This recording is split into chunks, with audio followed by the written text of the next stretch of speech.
I'm Professor Shalaka Deshpande. I have completed my post graduation in engineering, and I'm also interested in teaching management subjects.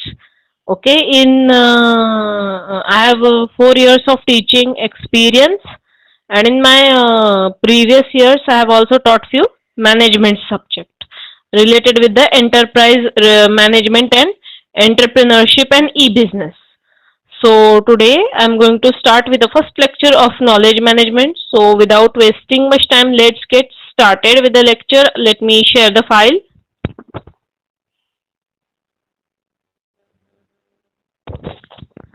So our first chapter is Introduction to Terminology, Knowledge Management.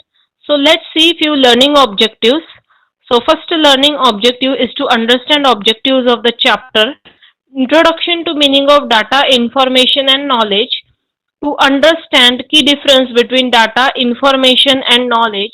To understand how data process to form information to knowledge. Here we are going to see how the data, knowledge and information is distinguished. Okay, how from the raw data we create a meaningful information, and from meaningful information we derive the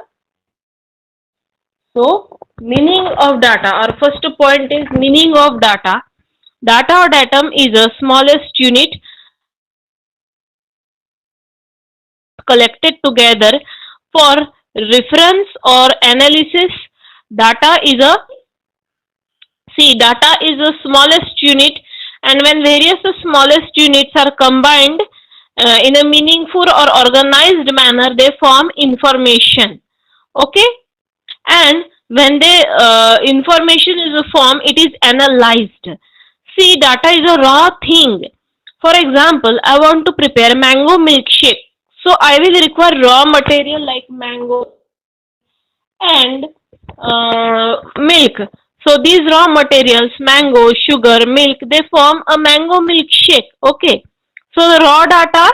So similarly, we compare this example with the information derived from data. Data is a raw thing, and when it is arranged in a meaningful manner, it forms a information which is meaningful. Okay, data is a figure or observation. The imagination, readings, this is all image is also a data. Okay, data is raw, unorganized fact that needs to be processed. As I told, data is raw, means it is unorganized fact, and we have to process that unorganized fact to make it meaningful. Data can be something simple and seemingly random and useless until it is organized. See, when the data is unorganized, we will not understand anything from it. But if we organize data properly, it gets converted into information and it becomes useful. Data comprises facts, observation or perceptions. Data represents law assertions, numbers. Okay, now next is meaning of information. When data processed, it becomes information. As I told you, when raw data is converted into a meaningful piece of data, it becomes information. When data is processed, organized, structured, means there is a processing which is done on data, which does some changes on the data, and then it is organized and structured. Presented in a given context so as to make it useful is called information. After processing the data, it becomes useful and information is produced from data. Information is subset of data only, including those data that possess context, relevance and purpose.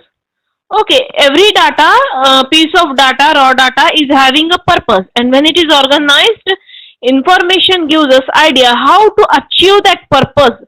And information in action, when we perform action on action based on the piece of information, it gets converted into knowledge, which is the third stage. Information involves manipulation of raw data. Okay, now next is meaning of knowledge. Meaning of knowledge: facts, informations and skills acquired through experience or education, or a theoretical or practical understanding of a subject.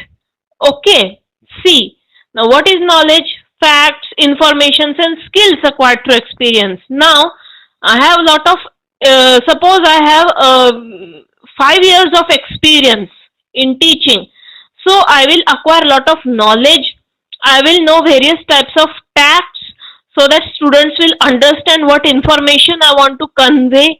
Okay, they will understand subject better if I'm teacher. Okay, so similarly, the knowledge is gained by experience. Experience can be in any field.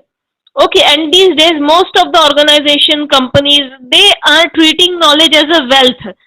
In the previous, before a decade, actually knowledge was not treated as an asset. Only monetary and economic background of a company was enough to decide whether it is a high tech organization or not. But these days, even knowledge is considered as an asset for company. Generalizations or accumulation of memories of similar experiences with their interpretations and agreeable with others' expertise in the subject. See, now there are